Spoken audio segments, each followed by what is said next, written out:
Salut à tous. Bon, ça me pendait au nez depuis un moment, mais la sentence est tombée il y a 2 jours. Voilà, je suis en vacances. Ouais, super, mais nous aussi, hein. Enfin, je dis que je suis en vacances quand on me demande ce que je fais dans la vie. Et vu qu'on est au mois d'août, la technique masque plutôt bien le fait que je suis au chômage.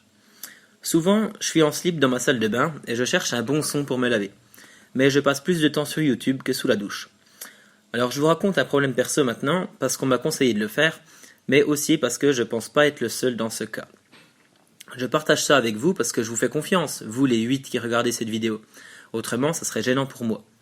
Heureusement que je suis pas une personnalité célèbre, ou du moins pas encore, puisque mes erreurs se transformeraient en faits divers.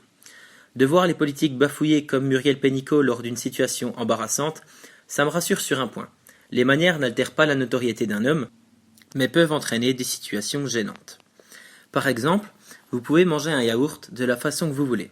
Moi, je fais le choix de lécher l'opercule par souci de gaspillage alimentaire, mais surtout parce que j'ai pris l'habitude dans la période où j'apprenais à lire.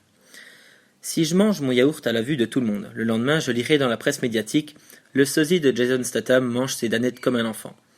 Vous allez me dire que c'est la honte suprême, mais comme je garde ma notoriété en tête, ça a peu d'importance.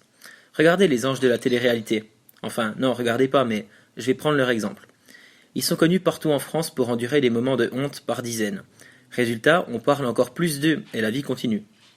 Et il y a des tas de situations gênantes qu'on appréhende, qu'on considère comme sans issue et qui se soldent bien souvent par un gros déficit de confiance en soi.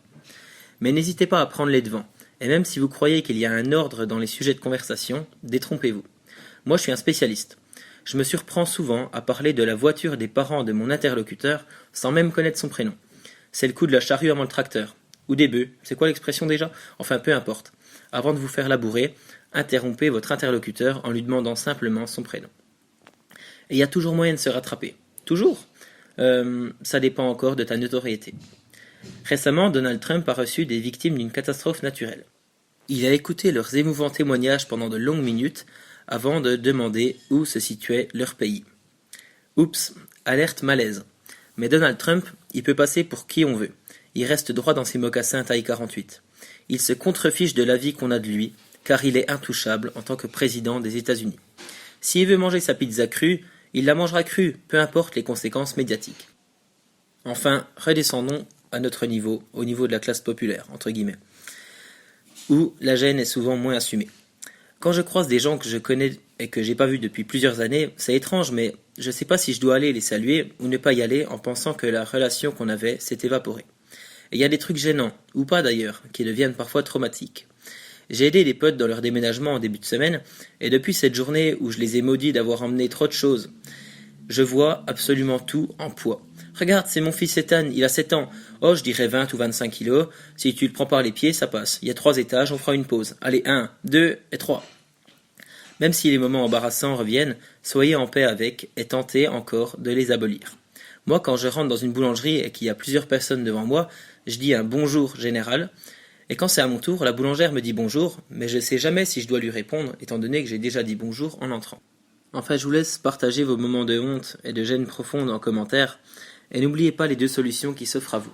Faites abstraction du regard des autres, ou alors brisez les moments gênants par une réponse bête ou inattendue. Moi, j'ai encore un problème. Je suis sur le marché de l'emploi. D'ailleurs, c'est curieux cette expression parce que s'il s'agissait vraiment d'un marché, je ne sais pas qui serait dans la peau du légume, le demandeur ou l'offreur. Vraie question. Je penserai à vous en tout cas quand je dirai bonjour pour la 3e fois à mon futur employeur. En attendant, portez-vous bien et prétextez un tournoi de bridge ou un concours de bilboquet si jamais un pote vous sollicite pour un déménagement. Allez, à bientôt.